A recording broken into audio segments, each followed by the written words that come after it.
V D Satheesan മന്ത്രിസഭ അധികാരത്തിൽ കയറുന്ന സത്യപ്രതിജ്ഞ ചടങ്ങിൽ ആദ്യമായിട്ടൊരു കല്ലുകടി ഉണ്ടായത് ലാറ്റിൻ സഭ, തീരദേശവുമായി ബന്ധപ്പെട്ട് ലാറ്റിൻ കാത്തലിക് അവരത് ബോയ്ക്കോട്ട് ചെയ്തു. അവർ പറയുന്നത് അവരുടെ റെപ്രസെൻറ്റേറ്റീവിനെ ഏകദേശം 4ഓളം പേരുണ്ട്, ഒരാളെ പോലും മന്ത്രിയാക്കിയില്ല. കഴിഞ്ഞ പിണറായിയുടെ മന്ത്രിസഭയിലുണ്ട്, അത് കഴിഞ്ഞ് ആൻ്റണിയുടെ മന്ത്രിസഭയിലും ഉമ്മൻചാണ്ടിയുടെ മന്ത്രിസഭയിലും ഒക്കെ ഒരു ലാറ്റിൻ പ്രതിനിധിയായിട്ട് ഒരാൾ കാണും. പക്ഷെ ഇപ്രാവശ്യം അതുണ്ടായില്ല. അപ്പോൾ അവർ പറയുന്നതിൻ്റെ കാരണമുണ്ട്. അതിൻ്റെ ഒന്നാമത്തെ കാരണം അത് വിസിബിളാണ്, കറക്റ്റാണ്. തിരുവനന്തപുരത്ത് ശശി തരൂർ ജയിക്കുന്നത്, അതായത് ലാറ്റിൻ കാത്തലിക്സിൻ്റെ നിർണായകമായ വോട്ടോടുകൂടിയാണ്. അത് ഏറ്റവും സത്യമായ സത്യം തന്നെയാണ്. രണ്ടാമത്, അല്ലെങ്കിൽ രാജീവ് ചന്ദ്രശേഖർ ഈസി ആയിട്ട് തിരുവനന്തപുരം പാർലമെൻറ്റേറിയനായ അദ്ദേഹം ഇപ്പോൾ കേന്ദ്രമന്ത്രിയായ കേരളത്തിലെ BJP പ്രസിഡൻ്റായിട്ട് അദ്ദേഹം വരികയുമില്ല. രണ്ടാമത് അവർ പറയുന്ന പോയിന്റ് ഉണ്ട്, അതായത് തിരുവനന്തപുരം തീരദേശ മേഖല, ആലപ്പുഴ, അതേപോലെ എറണാകുളം, ഇവിടൊക്കെ ഈ കോൺഗ്രസിൻ്റെ UDFനും ഇത്രമാത്രം ഭൂരിപക്ഷവും, പ്രത്യേകിച്ച് എറണാകുളത്ത് കംപ്ലീറ്റ് ആയിട്ട് UDFനും കോൺഗ്രസിന് ഇത്രയും സീറ്റുകൾ കിട്ടാൻ കാരണം ഈ പറയുന്ന ലാറ്റിൻ കാത്തലിക്സ് N ബ്ലോക്കായിട്ട് വോട്ട് ചെയ്തു. മൊനമ്പ വിഷു എടുക്കുക, അതുമായി ബന്ധപ്പെട്ട വൈപ്പിൻ മണ്ഡലം എടുക്കുക. ലെഫ്റ്റിൻ്റെ കയ്യിലായിരുന്നു വൈപ്പിൻ. ഈ മൊനമ്പ വിഷു BJPയാണ് ടേക്ക് ഓവർ ചെയ്തത്. അപ്പം അതിൻ്റെ അകത്ത് അവർക്ക് ഗ്രാജുവലായിട്ടൊരു പ്രോഗ്രസീവ് ഇതുണ്ടായിരുന്നു. പക്ഷേ പഞ്ചായത്ത് ഇലക്ഷൻ അവിടെ ഒരു കാൻഡിഡേറ്റ് അവിടുത്തെ വാർഡ് മെമ്പറായിട്ട് BJP ജയിച്ചു. പക്ഷേ അത് കംപ്ലീറ്റ് അസംബ്ലി ഇലക്ഷനിൽ മുഴുവനും കോൺഗ്രസിന് അനുകൂലമായി. ഇനിയും ഈ VD സതീശൻ മത്സരിച്ച പറവൂർ, അവിടെയും ലാറ്റിൻ കാത്തലിക്സിന് വോട്ട് വളരെ നിർണായകമാണ്. അവർ N ബ്ലോക്കായിട്ട് കോൺഗ്രസിന് വോട്ട് ചെയ്തു. ഒരു കാര്യം ഞാൻ പറയാം, അതായത് സതീശൻ്റെ ഏറ്റവും അടുത്ത സുഹൃത്തായ മുഹമ്മദ് ഷിയാസ്, അദ്ദേഹം മത്സരിക്കുന്ന എറണാകുളം കൊച്ചിൻ കോൺസ്റ്റിറ്റ്യുവൻസി. അവിടെ ഈ പറയുന്ന ലാറ്റിൻ കാത്തലിക്സോ വോട്ട് ചെയ്തില്ലായിരുന്നെങ്കിൽ പുള്ളി അങ്ങ് തോറ്റുപോയേനെ. അവിടെ N ബ്ലോക്കായിട്ട് കോൺഗ്രസ്സുകാർ, അതായത് ക്രൈസ്തവർ, ഈ പറയുന്ന മുഹമ്മദ് ഷിയാസിന് വോട്ട് ചെയ്തു. എറണാകുളത്തല്ലെങ്കിൽ ഇത്രയും സീറ്റൊന്നും കിട്ടത്തില്ല, മുഴുവൻ സീറ്റും ഒറ്റയടിക്ക് അടിച്ചങ്ങ് എടുത്തു. അവരുടെ ഒരു ചോദ്യമുണ്ട്, എന്തുകൊണ്ട് അതായത് ലാറ്റിൻ കാത്തലിക്സിന് ഒരു റെപ്രസെൻറ്റേറ്റീവ് ഉണ്ടാകുന്നില്ല? ജനുവിനായ ചോദ്യമാണ്. അപ്പോൾ കോൺഗ്രസിൻ്റെ ഭാഗത്തു നിന്ന് പറയുന്നത് ലാറ്റിൻ കാത്തലിക്സിൻ്റെ പ്രതിനിധിയാണ് ഷിബു ബേബി ജോൺ. പക്ഷെ ലാറ്റിൻ കാത്തലിക്സിൻ്റെ മെത്രാന്മാരും അച്ഛന്മാരും പറയുന്നത് അവർക്ക് കാത്തലിക്സുമായിട്ട് പ്രാക്ടീസ്ഡ് ആയിട്ടുള്ള ഒരു ക്രിസ്ത്യനെയാണ് വേണ്ടത്. അതായത് ഷിബു ബേബി ജോൺ ആണെങ്കിലും CP ജോൺ ആണെങ്കിലും ഇവർ പ്രാക്ടീസ്ഡ് അല്ല, ഇവർ നിരീശ്വരവാദികളാണ്, അവരെ ഇവർ അംഗീകരിക്കത്തില്ല. അതേപോലെ തന്നെ ഫിഷറീസ് ഡിപ്പാർട്ട്മെൻറ്റ് ഇത് എടുത്തു മാറ്റുന്നു, അത് ലീഗിന് കൊടുക്കുന്നു.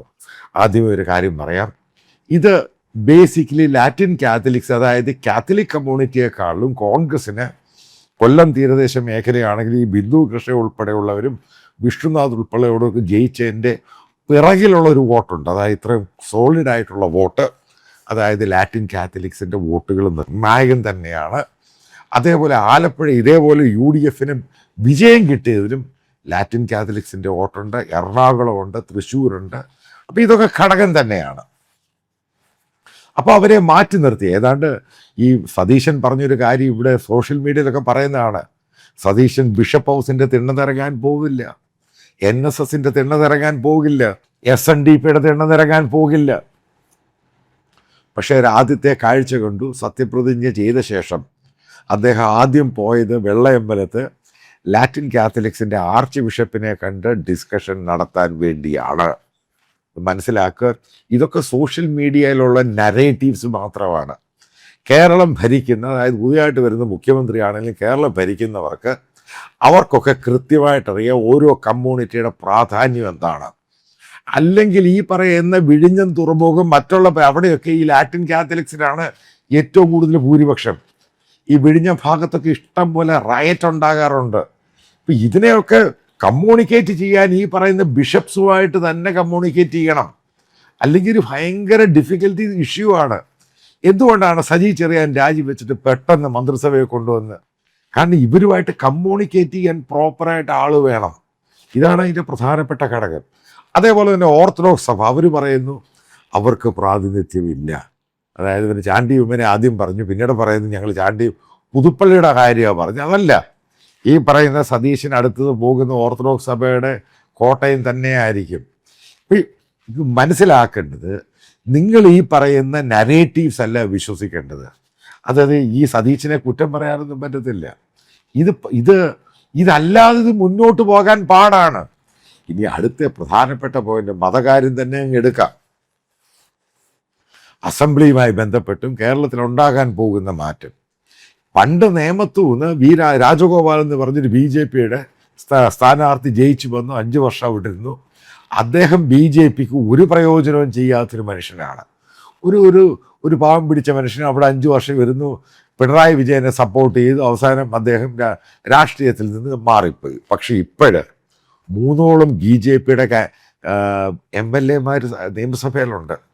ഈ നിയമസഭയിൽ 3ഓളം പേരുടെ പ്രൈമറി ടാർഗറ്റ് എന്ന് പറയുന്നത് നിയമസഭയ്ക്കകത്തും പുറത്തും മുസ്ലിം ലീഗായിരിക്കും ഉറപ്പായിട്ടും. കാരണം മുസ്ലിം ലീഗിനെ എത്രമാത്രം അറ്റാക്ക് ചെയ്യുന്നു, കാരണം അവർക്ക് അതിനകത്ത് കിട്ടുന്ന പ്രയോജനം എന്ന് പറയുന്നത് ഭൂരിപക്ഷമായ ഹിന്ദു കമ്മ്യൂണിറ്റിയുടെ വലിയ പോളറൈസേഷൻ ഉണ്ടാകും വലിയ രീതിയിൽ.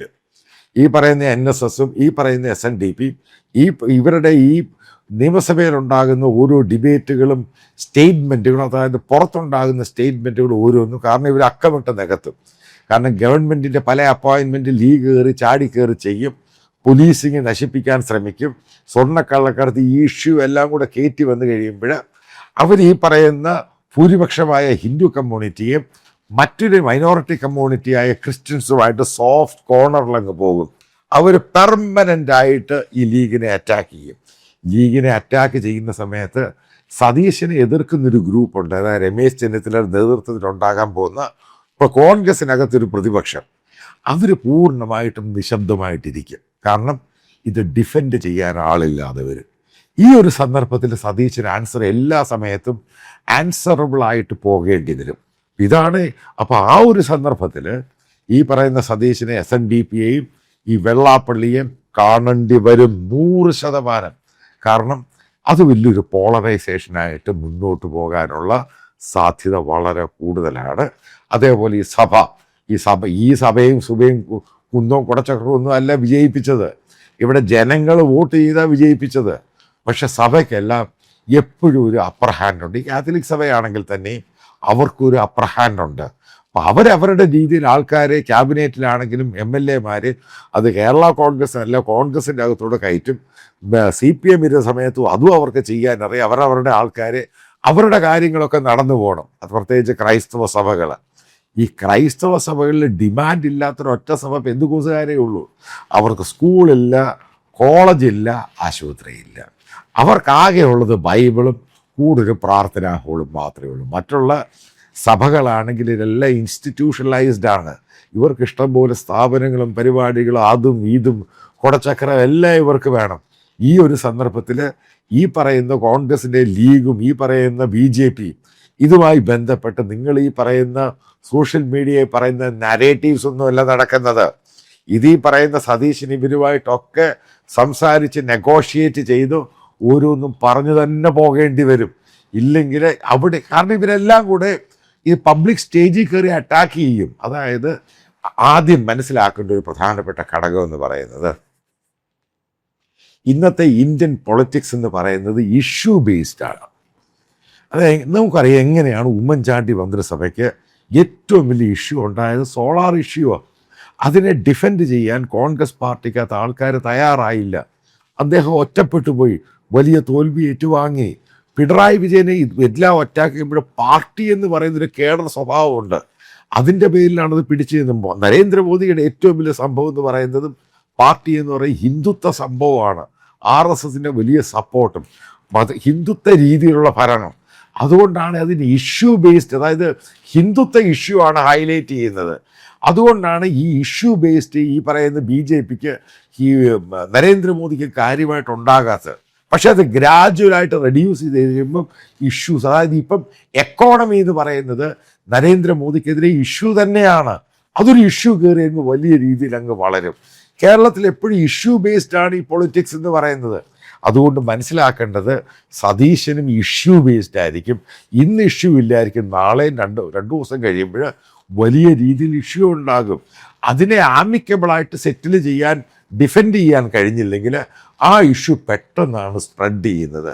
അതോടെ വളരെ സ്ട്രോങ് വിക്കറ്റായ സതീഷ് വീക്ക് വിക്കറ്റിലോട്ട് പോകും. ഇതൊക്കെ പൊളിറ്റിക്സിലെ ഈ പറയുന്ന ശത്രുവും മിത്രവും അങ്ങോട്ടും ഇങ്ങോട്ടും ഇതൊക്കെ അൺപ്രഡിക്റ്റബിളാണ്. എല്ലാ ഇഷ്യൂ ബേസ്ഡ് തന്നെയാണ്. അതനുസരിച്ചാണ് കാര്യങ്ങൾ പോകുന്നത്. ഈ പറയുന്ന ക്രൈസ്തവ സഭകളുമായിട്ട് സതീശൻ ഒന്നിച്ച് തന്നെ പോകും.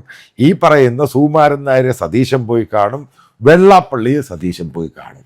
100% കണ്ടിരിക്കും. അല്ലെങ്കിൽ സതീശന് മുന്നോട്ട് പോകാൻ പാടാണ്.